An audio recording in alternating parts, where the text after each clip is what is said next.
নবী গো, এই পাপীর অন্তরে অনেক জ্বালা, অনেক কষ্ট, অনেক দুঃখ, অনেক বেদনা।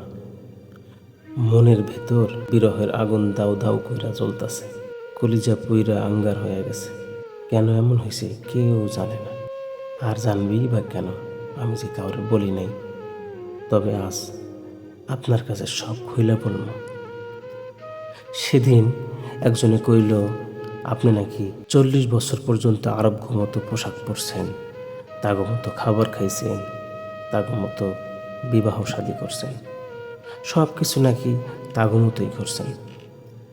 নিজের পথ দল মত ঠিক রাখার লাইগা আপনারে নিয়ে এইসব কইল। আরও কইল, দাড়ি নাকি আপনার 40 বছরের আগে আরব মতো ছিল। এগুলো যখন শুনছিলাম আমার ভেতরটা তখন ফাইটা যাইতেছিল। কেমনে তারা এগুলো কইতে পারল? মনের ভিতর পাহাড় সমান কষ্ট লইয়া ভাবলাম, এখন যদি আপনার সাহাবী ওমর রাদিয়াল্লাহু তাআলা আনহু বাইচা থাকতো, তাইলে তারা আপনার নিয়ে এইসব মন্তব্য করতে পারতো না। যদি এরকম মন্তব্য করতো, তাহলে তাগো দেহ থাইকা কাল্লাটা আলাদা করে ফেলত। মনের ভিতরে অনেক কষ্ট গো নবী, অনেক যন্ত্রণা, অনেক বেদনা। কবে এই বেদনা দূর হইব?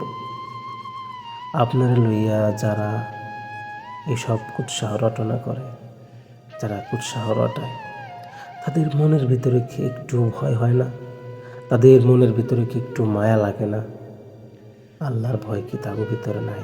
তাগো কি কবরে যাইতে হইব না? কেমনে তারা আপনার সুপারিশ আশা করব?